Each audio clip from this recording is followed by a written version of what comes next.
Howdy, y'all.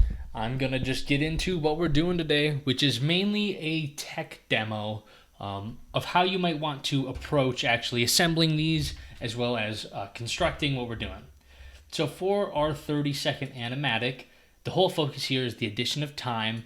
And so, editing and shot length is the primary focus, making sure that each shot reads and lands before we cut to the next, to make sure that everything really just playing with time to make sure that pacing feels good. And so before we can get to the pacing part, we actually have to get all of our images correctly loading into our software of choice.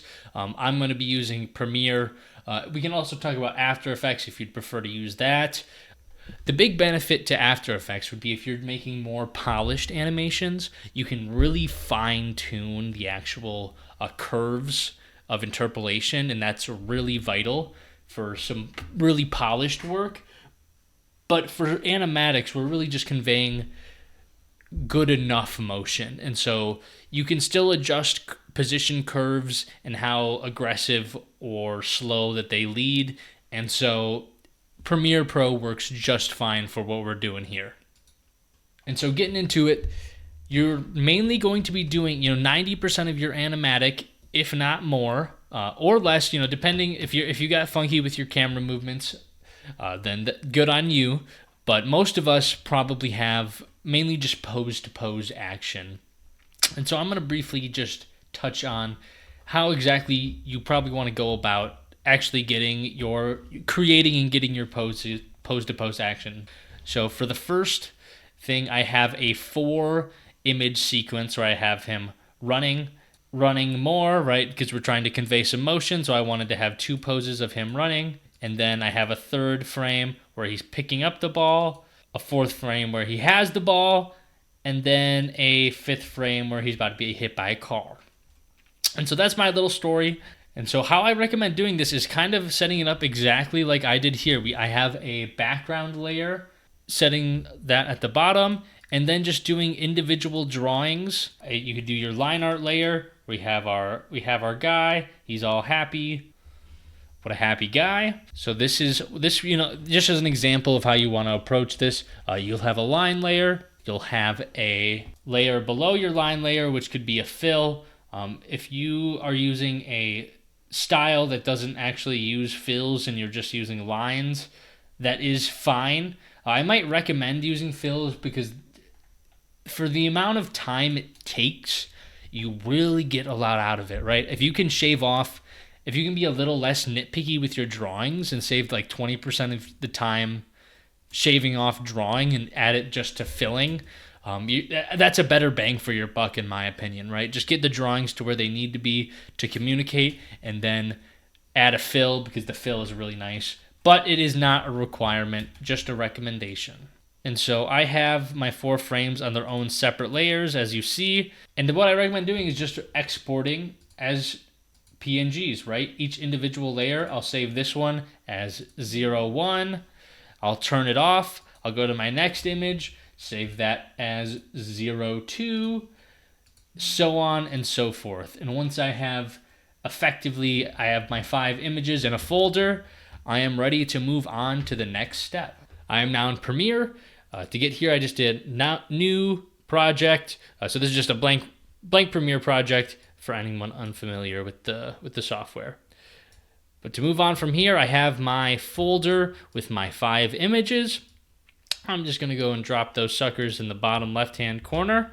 And now is where we just start assembling things, right? You can throw in each image.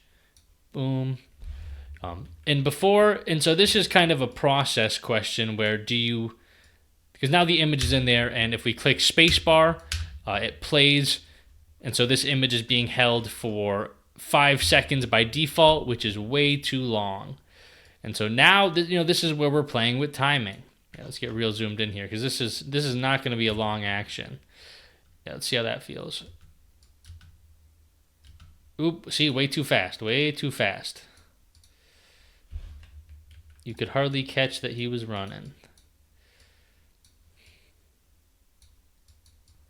Little more time needed for him picking up the ball. A little bit less time needed for him picking up the ball. And so now is the big decision, right? What is the timing of kind of my reveal shot, right? That this is a PSA, not to just run into the street to grab your ball. Does it hold for a while where he's just happy and then he turns and looks? Or is it supposed to be very short where I don't hold that for very long and he kind of just immediately smiles and then the car is in frame, right? Maybe that'll feel better. Yeah, definitely too much hang time right now on his picking up action. So I'm going to shorten that. And maybe I just keep rhythm, right? I have all three of my previous shots being pretty equal. Maybe it would feel better if I just make these all kind of equally. I thought it maybe looked, there's something about it that felt slightly inorganic in my eyes, where it was like subconsciously, right? We talk about hierarchy, and it's like, is it bigger? Is it smaller? Because they weren't even in pacing, I think my brain was trying to sort out, like, what is the rhythm here? Is it a constant, metronome, or is it double or on triplets? And so having having shots that are just slightly longer than others can feel kind of weird. And so I think having them all take up about the same amount of time feels pretty good, other than I think this last one, I want to make it possibly a double length. So I'm going to just pull it to the video bar above so that I can just correctly measure out and make it a double length shot.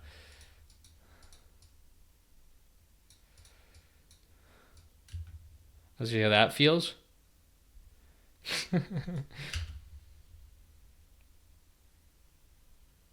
Yeah, I like that. We get a little bit of hang time where we sit with him and he's happy, and then the car happens. Plus, I think the video should probably loop pretty short, like. And here's just maybe not quite related to Premiere, but a minor, tip is silhouette is king. When we switch between these two shots, his arms and legs are swapped, so he's running, and so it's the same pose, but a step later, and so arms and legs are swapped. It makes sense logically, but this doesn't read quite well. Having his pose be different, a different part in the walk cycle, would have benefited this shot, right? Because it kind of feels like he's sliding a little bit. He's obviously not, but that quick read when he's flashing by the camera, I think it would be more clear if the pose had been different, and so the silhouette was different. So just a minor tip there. But as for pose to pose, that is all this is, right? If you did almost all of your drawings pose to pose, then this is real simple. You just got to do your boards, throw them in Premiere, and then just play with timing for, a couple hours and try to get the timing to feel right and to land. And that would be kind of all you have to do. And so I think we covered that good enough, right? You get your things on different layers in your software of choice, export them as different PNGs, throw them into Premiere, and then just adjust lengths to get the timing to be what you want it to be. And so now I'm going to go over how you could do different types of camera movements in Premiere, as that will be kind of a hot topic. So first and foremost, when you're making a background that is larger than the canvas, right? Because if there's going to be camera motion, most likely you're going to want your canvas to be larger than the background so that there's space for it to move up and down, side to side, zoom in and out. And so I just made a 1920 by 1080 canvas here, right? That's all I did. I just clicked create. And then I went and made a new layer. And on this layer, selected black and just went around the whole thing with a brush and made a border around the whole thing. So that now, with the border established, I can go into image, canvas size, wrong monitor, And then I can adjust this to whatever I want. So if I am doing a image that, we're panning side to side, I'll probably want to adjust width. Maybe I'll adjust that to like 4,000, depending on how much you're panning. And just to give myself a little bit of lee room, I might make this like 1400.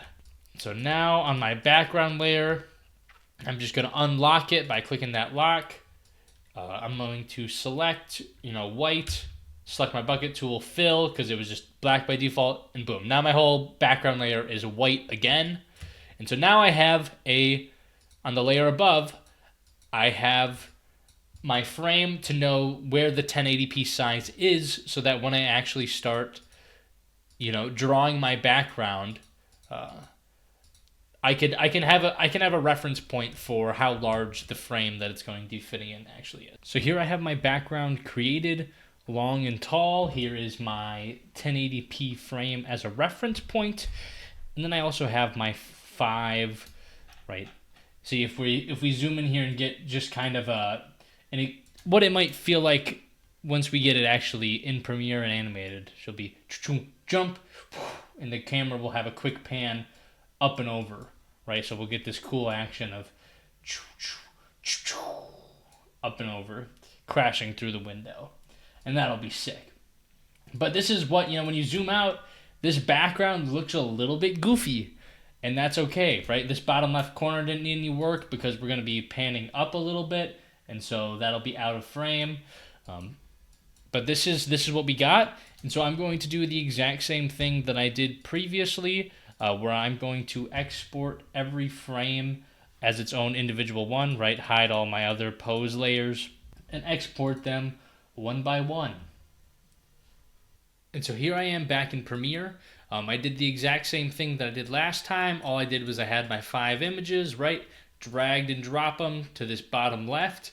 And then I kind of felt out some rough timing, as well as you can come. So this is how this works, position, right? So if you click on a clip or you have a clip pulled up, you can come to Effect Controls, and then in position, you can A, manually adjust your horizontal and vertical position, or B, you can just click the position and then you can drag your image around.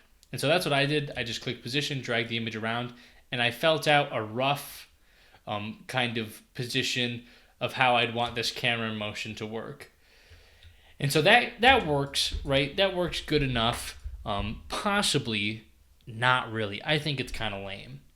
So once I have the timing felt out between like how long between each image that feels right, as well as kind of how I want my camera motion to work, I want it to have a steadiness where it's kind of just moving left a little bit and not really panning up at all until it gets here, and then the camera shoots upwards really quickly and then slows down, right? Easing in, easing out.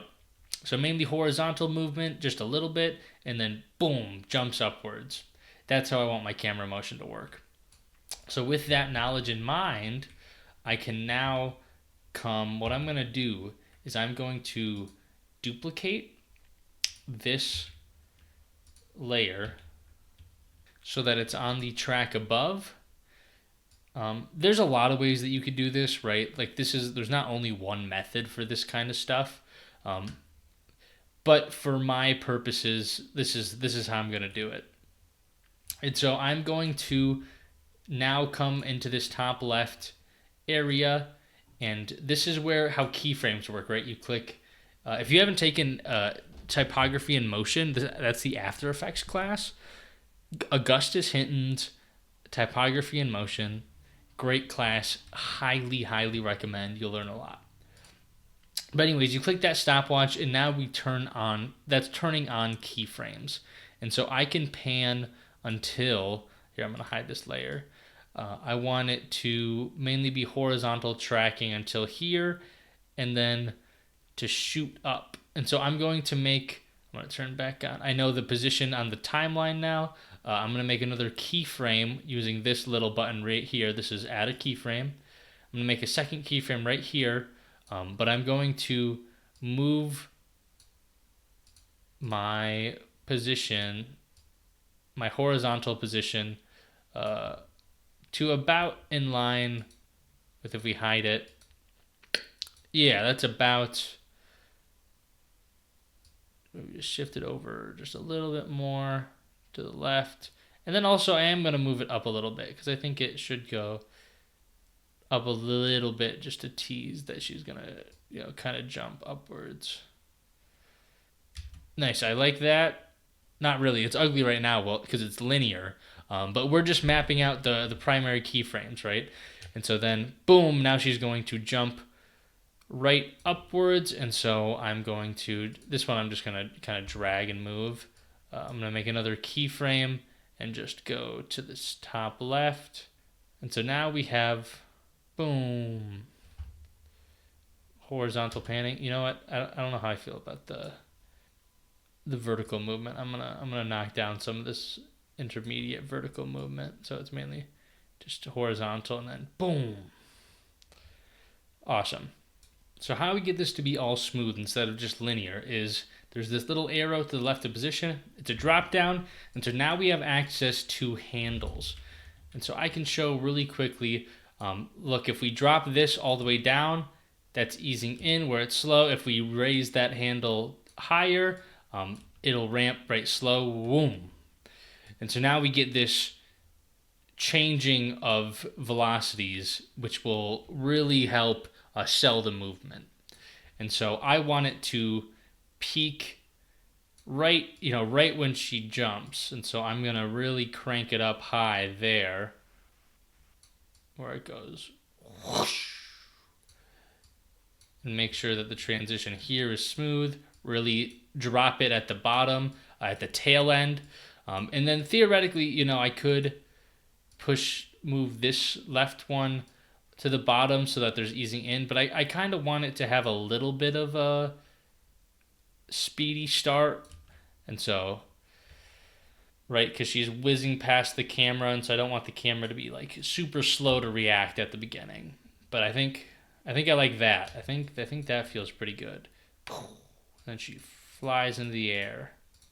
Yeah. Awesome. So now I have the actual camera motion down, right? If I hide this layer, I also have my timing down. I can copy this clip and I can paste attributes. And I do got to be honest, I would do this 99% of the time. If you're doing animated stuff, I would do this in After Effects because you don't have to do a janky pipeline, because that's what we're going to have to do here. Because if you paste attributes, it's going to reset it for every clip. And so if someone knows how to not do this in Premiere, shoot, I'm all ears. Because if you paste attributes, you want to make sure that this is unchecked, because you don't want it to scale with the clip time. So uncheck scale attributes. But either way, it resets every time on the clip. But we don't want that, right? We want it to follow the whole thing. And so what we have to go and do here is copy and paste each individual clip. So like I said, if someone does know a way to do this more efficiently in Premiere, I am all ears. But currently, I don't have one. I know how to do it in After Effects, but I am not sure if there's a quicker way to do this in Premiere. But it didn't really take that long, right? Copy and pasting things onto their own layers and extending them. It took me a whole 30 seconds, which isn't bad. So once I have them actually done, now we can crop our videos. See, I can click C for my razor tool, and I can cut each clip to the timing that I already have established. Boom, boom, boom, boom. And then you can delete the part that isn't needed, right? And now I have it. See, boom, boom, crash. Awesome, right? It has the correct motion, the scaled motion. And so it was a little bit of extra work, but it really ties, right? This would be a bump the lamp kind of shot where we get some cool camera motion. You maybe only have one or two types of the shots like these, and it really didn't take me that long, right? It took me about maybe 10 total minutes of troubleshooting. That's not that bad. Not that bad at all. And we get a cool ass camera movement that tells a lot of story and is pretty nifty. With that being said, this is most of what I have to talk about. And then once you're done, of course, you can come right up to this top left, click export, name it whatever you want. I'll do jump test, save it to wherever, saving as MP4. Preset, come down to match source high adaptive bitrate. Make sure that it's set to H.264, right? This H.264, that's what we want. And perfecto. We can go ahead and just send that out. And here I have my super short jump test MP4, which I could load, as my submission into Canvas. That's all I have for you, folks. I will push it back to real me.